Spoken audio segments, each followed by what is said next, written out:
have urged lawmakers to spend cautiously to prevent a deficit in the coming years. Let's listen in as we await for the governor's arrival at any moment.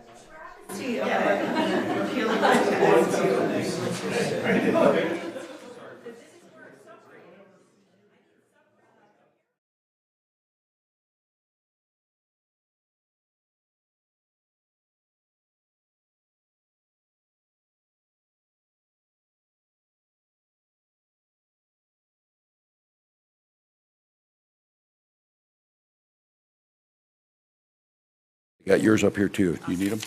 I'm good. You good? Yep. All right. They forgot the box. Damn it. Well, good afternoon, everyone. Glad to be here with you today.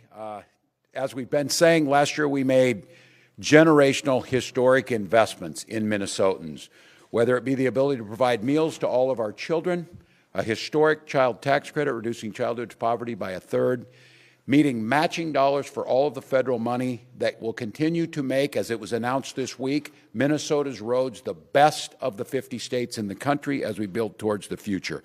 Now we're getting many of those things done. We're implementing life-changing programs like paid family and medical leave and trying to make sure we're pursuing all of those federal dollars. And I've been saying it this year, and I'll continue to say it. This is a bonding year. It's not a budget year. That's why we're going to meet this moment with a smaller, intentional supplemental budget that addresses statewide needs to ensure we're continuing to provide efficient, high-quality government services. The things we're prioritizing fall into about 3 buckets here: safe communities, clean drinking water, and support for children and family. We'll be providing support for emergency medical services across the state that we've seen over the years. This is an issue that goes back, and some of the rules written around it go back to the 1980s and have been problematic since then. And I think we'll start taking that issue on. Improvements to our child protection system, allowing child welfare workers to spend more time working directly with children and families, and funding for in-home water treatment, well replacement, and other services to deal with the issues of nitrates in drinking waters and other contaminants. We'll do this all by doing what we've done every single time, maintaining responsible, balanced budgets, and this year making sure, whether it's Social Security tax cuts, rebate checks that went back to people, the CTC, and other things, making sure that Minnesotans, especially working-class Minnesotans, are seeing a budget that is not only balanced, but returning services and high-quality responses to the things they need. With that, I'd like to turn it over to Lieutenant Governor Flanagan. Thank you, Governor. Good afternoon, everyone. We know that Minnesota's economy is strong and healthy, and it's through thoughtful today that we will keep it that way. The supplemental budget invests in core services to ensure Minnesotans can live safer, healthier, and better lives. My inner policy nerd is showing, but I'm super excited about the child tax credit payment protection pilot. We know that monthly payments to families are a game changer for the federal program that has since expired. So making sure that we're able to continue to lead the nation this program at the state level is incredibly exciting to me. Today is about improving and investing in the critical everyday needs of Minnesotans. This is not the year for sweeping and expansive change, and that's okay, because that's exactly what a bonding year should look like. And there's still plenty to be excited about, because many of the historic policies that we passed last session are taking effect right now. So this supplemental budget is just one of the many puzzle pieces to make Minnesota the best state for kids and families, which, by the way, I think we are doing a pretty darn good job of meeting that goal. So with that, we'd be happy to take any questions. We kept our word. Granted, the font is small, but it does fit on one page. So that's a good point. That's a good point in the future. Please, any questions?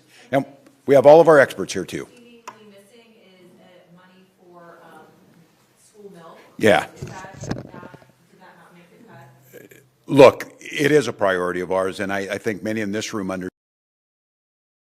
Proposals originate with us, and some originate in the result on that. There is going to be a start point for negotiations that comes with this budget.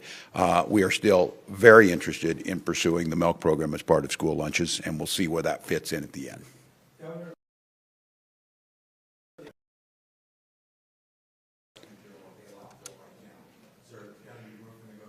Well, certainly the issue is one that we have been focused on, and it's absolutely correct. What we're doing here is we're taking the OLA recommendations that were in here, and that's the $6 million, and we're moving some of the responsibilities over to the Department of Health.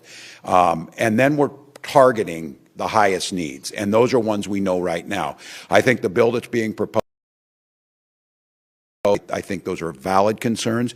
I think we're triaging in a non-budget year to deal with the things that need to be dealt with right now. This is very, very focused. There's very few things in here. This is a lead point. So it is smaller, not because we don't agree that the issue is of that magnitude. We think this does what it needs to do in the short run to get us to the point where we can talk about longer-term funding and solutions. To that note, the total dollar amount is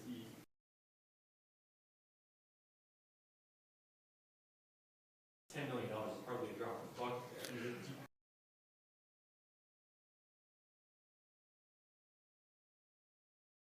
Where are those that are in critical need, the most critical need, and then addressing it longer term. And look, I do not want to have a situation that arose out of nursing home situation where at the end of the year people were pushing and not having a good understanding of this. I think understanding the whole landscape of the EMS, again, I'm not minimizing, and I think there's certainly that deficit is there.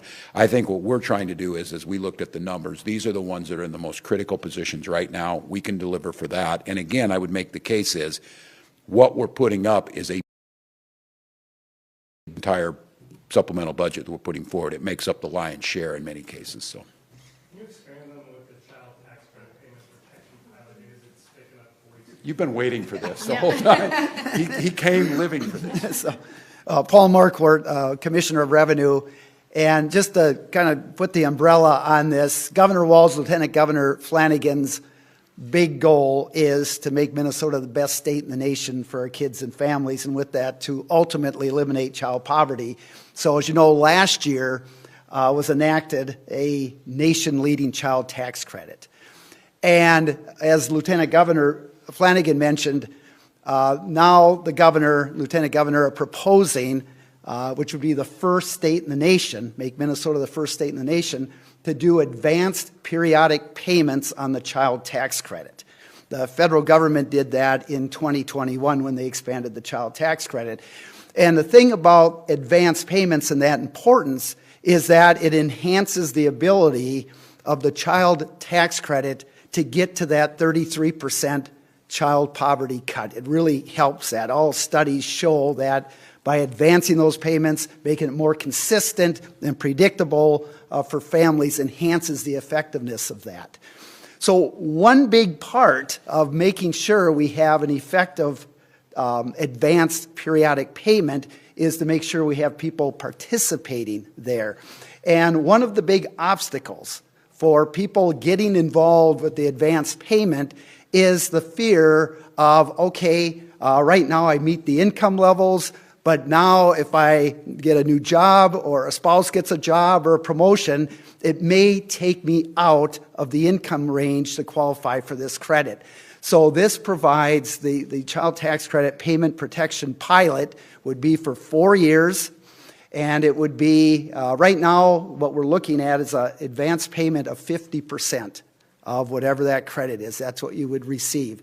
This gives you a minimum credit of that 50% up to certain income levels. So the importance of it is that folks will, this now becomes an incentive to go out and increase your income. You don't have that fear that if you get into the program, you might have to be paying things back at the end, and that's going to lead to a better, more successful program. So this is important, and the fact that if you look at the budget, this is one of the larger areas in that first year is at $45 million. Just again, mentions that this isn't just words from the governor and lieutenant governor, this is action in making sure we can really get to cutting child poverty, which we know the benefits are just great. So, so there's an income cap and so forth, but it would guarantee a minimum of 50% of your credit that you have coming to you. So. And anybody who is eligible for the tax credit now would be eligible for the pilot, or the income cap would be lower?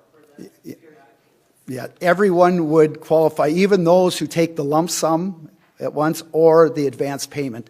Both of those tax filers would be able to apply for this program. Why does it cost an additional $45 million? Is that just because you're blowing past income caps in some cases? So right now, the income cap would be for married filer with one child about $60,500, and then it would go up $9,000 for each kid. And so if you're above that, you don't qualify. And single is $49,500 with $9,000 for each kid going over that. So basically, the program kicks in if your payment for that next year is less than 50% of what it was the year before. So to be clear, the advance payments don't, so anybody who qualifies right now and is enrolled and got that payment, they're not going to see, like the federal government did, their tax credit in monthly payments. That's only for these people who are grandfathered in through or is it going to be everybody gets the monthly payment going forward? So you will opt in. So on the advance payment, which would start next filing year, it would be an opt-in. And so there's information. There's going to be a lot more outreach and information that's going to be required, but that would be an opt-in. But it sounds like the biggest cost factor is that you're grandfathering in people beyond the thresholds that were set last year. Well, no, you wouldn't. So right now, the revenue estimate. Say expanding, like if somebody doesn't, qualify anymore in the next year, they still could get half the payment, as you said. That is correct if they're within the income levels. And right now, the revenue estimate is about $10 million a year, and that's why that $45 million would go for a 4-year pilot program. You're saying you get the payment for whether quarterly or whenever you're doing them, if you are income eligible at that time versus at the end of the year. That's correct, yeah. So at the budget forecast rollout, you mentioned that the demand for the school meals program is higher than anticipated. Is that in this budget together, or is that automatically done just because it was approved last year? Hi, I'm Anna Mingy, State Budget Director with MMB. The costs for the sort of incremental costs of school breakfast and lunch is included in the budget forecast, so the governor doesn't need to recommend additional funding. It takes no action from the legislature. The legislature just needs to pass some of the sort of standard forecast adjustment bills like they do in all of our forecast programs. What's the one-time percent employee pension holiday for teachers? Yeah, what it does is, and I think you saw it, and I'm not sure if any of the folks in here worked on the story about where Minnesota's teacher salaries are at. And we've made it clear that we want to make sure that we're making teaching, we're making law enforcement, we're making some of these professions appealing to folks. And one of the things is of trying to catch back up on a pension system. We started this last year to try and start to reduce the cost that teachers have to put into the pension system. And what this does is a one-time payment to reduce 0.25%. To give you an idea, that would be about $450 for teachers making around $50,000 a year. I think that's about the numbers that I saw working on that. And it's to continue that striving to try and enhance the teacher retirement program as we started last year to keep the momentum going. So it's a one-time. The contribution will go in. It'll be 0.25% less than what's required normally. I think that's correct? For one time. Can you talk about the bonding numbers here? It's like some of it might be just moving projects from one year to another because you back out $20 million from next fiscal year, you add $30 million for this fiscal year. Can you explain that? Sure. So I think what you're referencing is the capital budget line item here, and what we've opted to do is maintain the $830 million capital investment bill that was part of the November forecast. And because we've done that, that also indicates that there will be some savings into the future. And so the number in the tails there is the savings for debt service for not going to a $980 million bill. That helps to mitigate the cost of the tails here. And what's the add in the first year to find the $31 million? There's actually only about $8 million new to the capital budget bill, so this is inclusive of what was part of the governor's original bonding bill rollout.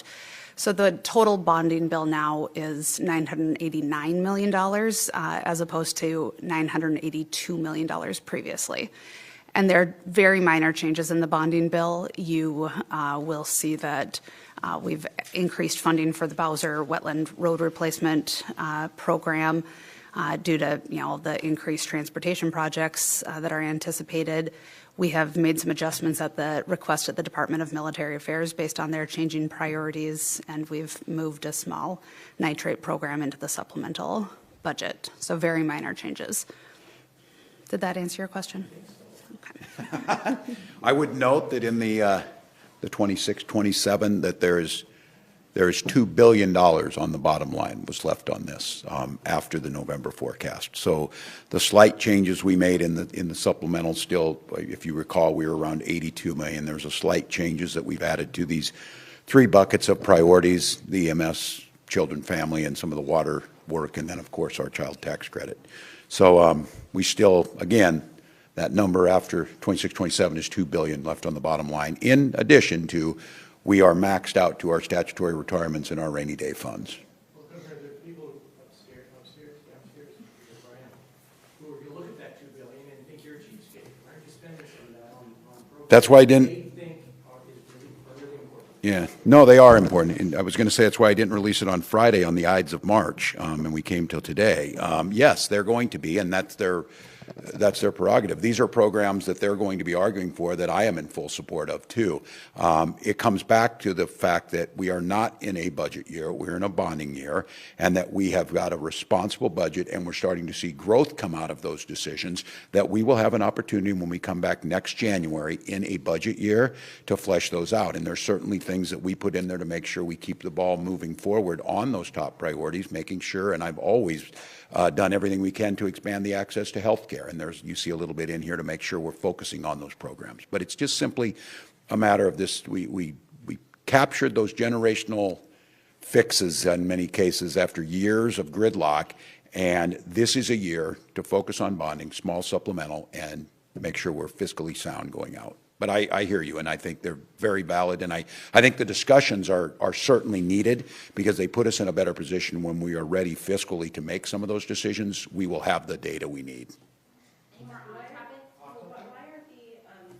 the cannabis management substance use grants and then the keeping versus by the bedside programs, why are those going down? Yeah, and I don't want to, we had this discussion. These are just resources that we don't project that we will be using this biennium, and we have identified other priorities. For example, when you look at the savings that we are accounting for with the SUD grants that are in the Office of Cannabis Management, for instance, you'll see we are investing in the 1115 waiver program to reduce recidivism. And so instead of just leaving that money there, we have decided to capture it. So you're going to ask the legislature to say, don't spend it on that, spend it on this instead. Exactly. And what about the nurses? What changed there about them? I can't remember what that was.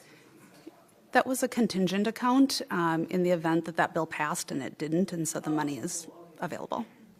Is the pre-K just reserve changes, or is there an enrollment change? Voluntary pre-K? Yeah, that was part of the bill that the budget bill passed last year, and ultimately we have, it included, I believe, 3,000 pre-K spots, and we have resources to fund more than that. And so what we're asking the legislature to do there, with the same amount of money, expanding the number of seats available in pre-K. 2,200. Yeah, 2,200. Any more on topic?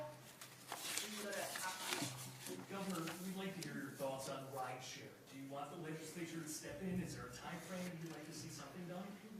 Yeah, it's like many Minnesotans, this is a tough issue, and I think you can hold several things at the same time. We certainly want to see folks be paid a fair wage for their work.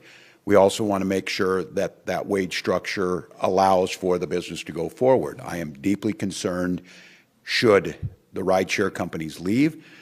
The disability community has spoken up.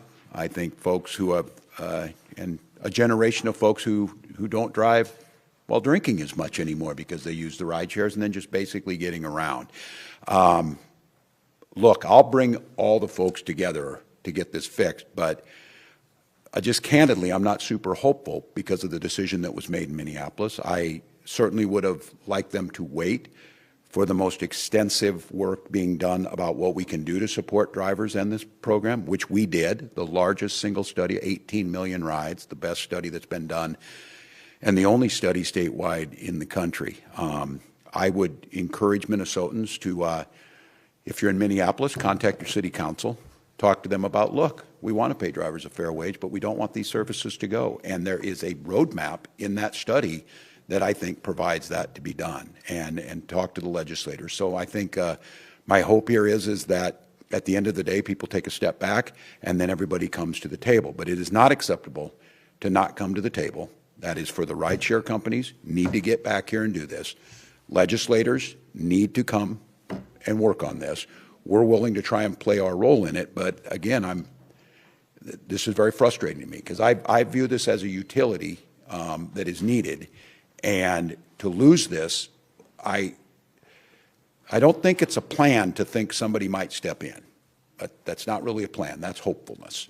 And so we've got an opportunity here. We've got to get busy on this. I'm encouraging everybody, let's get back and figure this out. Let's use the study as a guide to a place that we can get to, and let's work out a workable solution, because leaving is not good for anyone.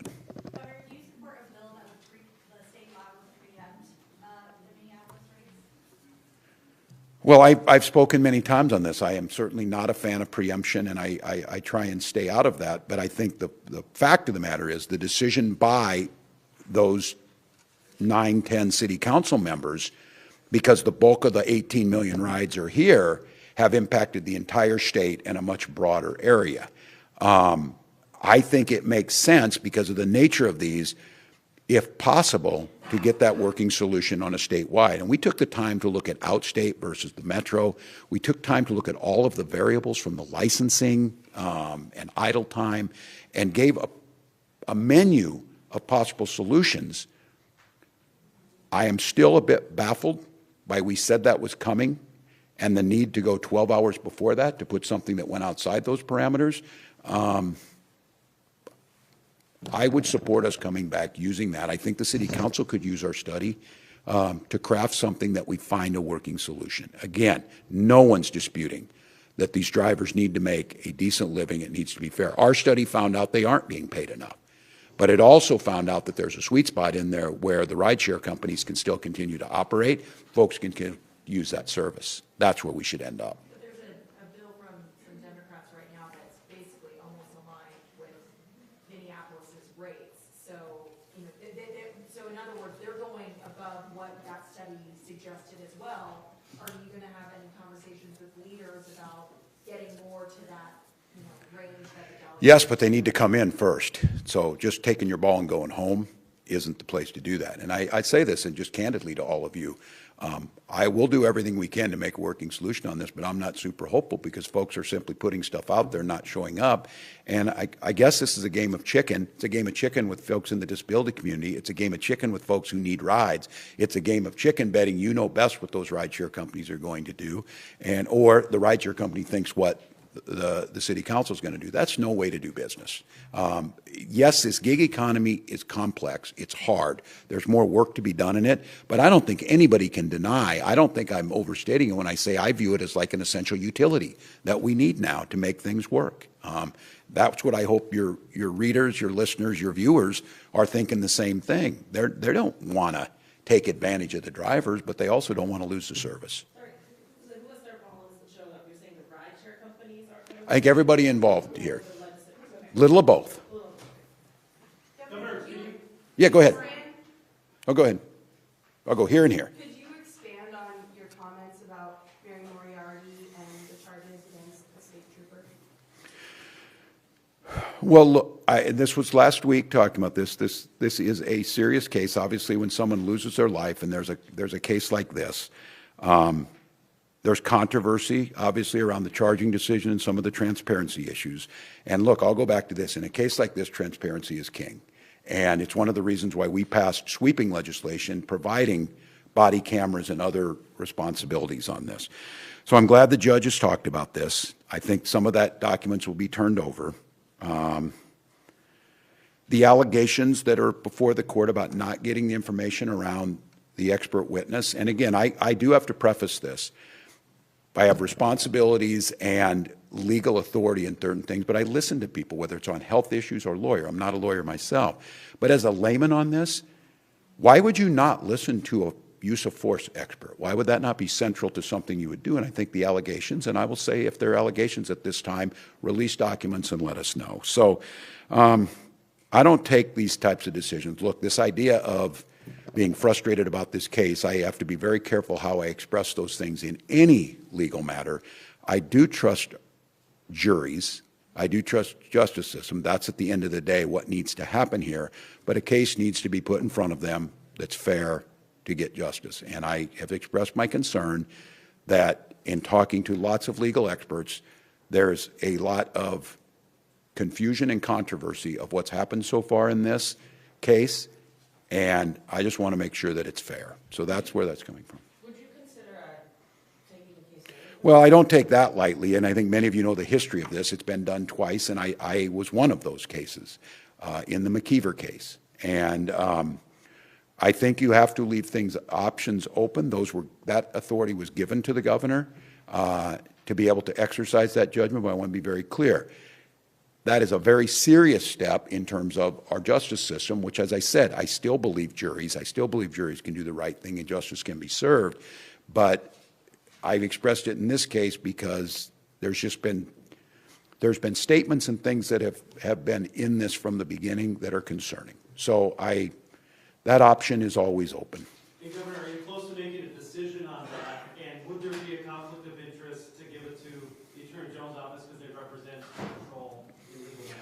Well, they do. No, there's no timeline on. Look, we'll get more from the judge on Thursday. I think that'll be a little anticlimactic. There will be an omnibus report on, I believe it's April 29th. My legal team would tell me that. There's a lot of points in here that those decisions can be made. And I think just like I talked about the rideshare thing, I think it behooves people making these decisions to get as much information ahead as possible. As a question of the conflict of interest, look, the Attorney General's office deals with these types of things all the time. While it's true they do represent the State Patrol, they also have firewalls over there where they can wall off their attorneys who would be able to have that capacity. So that happens in different cases. Really grateful on this. I'm going to end one more time, and I'm going to give my huge thanks to Commissioner Marquardt, being led by the Lieutenant Governor's work around the child tax credit. The numbers now is 298,000 children, $361 million for a total average payout of $1,240. There we go. So I got his numbers right. Look, this was a big deal. Transformational moves were made last year that are impacting families on many fronts. You've seen it come to fruit with $400 million for the Blotnick Bridge with our partners in Wisconsin and $1 billion of federal improvement. Last week, naming Minnesota roads the best in the country. We're building towards the future. We have many great things going on. Our financial being AAA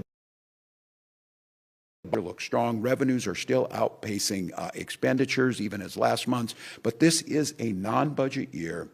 It is a bonding bill to protect those assets. It is time to triage some of our most pressing issues, get this thing wrapped up, finish your work next week, and we can finish early and save some money in the legislature. But we know that there's going to be 2 months of discussions around really important issues. This budget, I think, fits all the bills that Minnesotans are looking for, fiscally responsible by investing in our children, investing in the middle class, investing in our infrastructure and growing businesses, all while keeping a solid fiscal footing for Minnesota. So look forward to the next few months of discussions, and appreciate you being here. Thanks, everyone. Thank you all. You made the commissioner very proud.